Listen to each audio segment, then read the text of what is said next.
छत्तीसगढ़ विधानसभा में आरक्षण को लेकर आयोजित किए गए विशेष सत्र के दूसरे दिन भी जमकर हंगामा हुआ।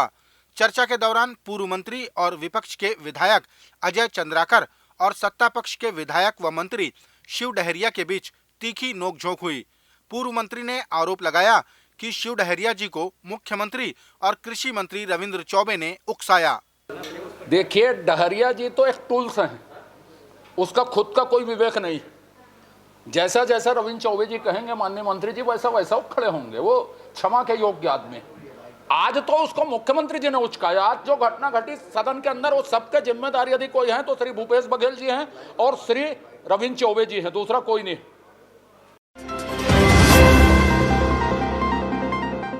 छत्तीसगढ़ के नगरीय प्रशासन मंत्री शिव डहरिया ने विधानसभा में हुई धक्का मुक्की को लेकर अपना पक्ष बताते हुए कहा कि विपक्ष सदन के अंतर्गत गुंडागर्दी पर उतर आते हैं। उन्होंने कहा कि विपक्ष छत्तीसगढ़ में आरक्षण के विरोधी हैं, जिसकी हम शिकायत करेंगे और कानूनी कार्रवाई भी की जा सकती है। भारतीय जनता पार्टी खुद उकसा रही है कि आरक्षण संशोधन विधेयक मत आए और इसलिए वो इस स्तर पे उतर आए हैं, गुंडागर्दी पे उतर आए हैं इनके विधायक और पूर्व मंत्री लोग कि वो अनुसूचित जाति के व्यक्ति को धक्का मुक्की कर रहे हैं। ये इस पे स्पष्ट है कि अनुसूचित जाति, जनजाति और पिछड़े वर्गों के विरोधी लोग हैं। ये आरक्षण का विरोध करते आए हैं और आज भी किए हैं। भारतीय जनता पार्टी ने, आपने देखा होगा, आरक्षण कम करने का काम भारतीय जनता पार्टी ने किया। अनुसूचित जाति का 16 से 12% किया। हमारे माननीय मुख्यमंत्री जी ने 12% को बढ़ा के 13% किया। जितना हमारा सेंसस में हमारा अनुसूचित जाति का आरक्षण है उतना हमको वापस किया उन्होंने। लेकिन ये भारतीय जनता पार्टी का लोग विरोध कर रहे हैं, आरक्षण कटौती खुद करते हैं। इनका जो संशोधन विधेयक आरक्षण का लाया था रमन सिंह जी ने, हाई कोर्ट ने उसको निरस्त कर दिया। इसलिए हम सुप्रीम कोर्ट में गए हैं। वो मामला अलग है और ये मामला अलग है। हम चाहते हैं कि अनुसूचित जाति, जनजाति, पिछड़े वर्गों को उनकी जनसंख्या का आधार पे आरक्षण मिले, संविधान में जो प्रावधान है वो उनको मिले। उसका ये भारतीय जनता पार्टी के लोग विरोध कर रहे हैं। बिलासपुर में पिछले 7 दिनों से शराब भट्टी हटाने को लेकर धरने पर बैठी महिलाओं ने प्रशासन से मिले आश्वासन के बाद अपने धरने को समाप्त कर दिया। महिलाओं ने बताया कि प्रशासन के अधिकारियों ने उन्हें 1 मार्च 2023 तक शराब भट्टी हटाए जाने का आश्वासन दिया है। गौरतलब है कि बंधुआपारा देशी शराब दुकान के विरोध में ये महिलाएं पिछले 1 हफ्ते से आंदोलनरत थीं। आज हम लोग का खुशी का ठिकाना नहीं है। आज मैं तो किसी को बधाई नहीं दूंगी, लेकिन नारी शक्ति की बहनें जो हमारे साथ आज कदम से कदम मिलाकर चले, उनको मैं बधाई देती हूँ। और जो गांधी जी के रूप में छत्तीसगढ़ में जाने वाले संजय भैया, उनको बधाई देती हूँ, क्योंकि इनके सहयोग के बिना आज हम लोग को जीत हासिल नहीं होती। तो मैं इन्हीं को सबसे ज़्यादा बधाई देती हूँ। और मीडिया वाले भैया जो शुरू से आखिरी तक आज आप लोगों ने जो बात को शासन तक पहुँचाए, उनके लिए मैं आप लोग से दिल से धन्यवाद देती हूँ। और हमारी नारी शक्ति के बहनें आप लोग के सदा ऋणी रहेंगे। बॉलीवुड अभिनेत्री नोरा फतेही पर FIFA world football cup championship के दौरान तिरंगे का अपमान करने का आरोप लगा है। इंस्टाग्राम पर वायरल हुए वीडियो में नोरा फतेही तिरंगे झंडे को उल्टा पकड़कर उससे खेलती नजर आ रही हैं।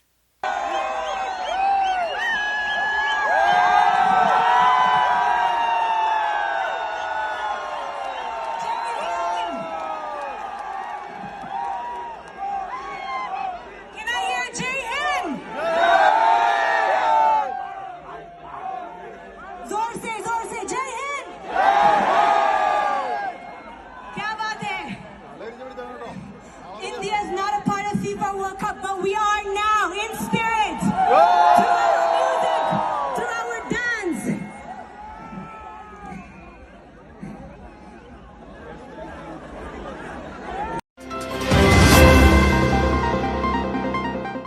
भारतीय जनता पार्टी के पूर्व मंत्री ब्रजमोहन अग्रवाल ने आरोप लगाया कि छत्तीसगढ़ की कांग्रेस सरकार असंवैधानिक तरीके से आरक्षण का बिल पास कराना चाहती है, जिसका नुकसान प्रदेश के अनुसूचित जाति, अनुसूचित जनजाति और पिछड़ा वर्ग को होगा। उन्होंने आरोप लगाया कि सरकार यह सब इतनी जल्दी में इसलिए कर रही है क्योंकि भानु प्रतापपुर में उपचुनाव सामने हैं। हम विधानसभा का सत्र बुलाकर अवैधानिक काम कर रहे हैं। अगर हम उसको नियम कायदे कानून के अनुसार पास करेंगे तो छत्तीसगढ़ के अनुसूचित जाति जनजाति आदिवासी समाज को फायदा मिलेगा। जैसा आप लोगों ने देखा है कि अनुसूचित पिछड़े वर्ग के आरक्षण को कम करने के लिए जो व्यक्ति गया उसको कबीर सोचपीठ का अध्यक्ष बना दिया गया। जो आदिवासियों के आरक्षण को कम करने के लिए गया उसको अनुसूचित जाति आयोग का अध्यक्ष बना दिया गया।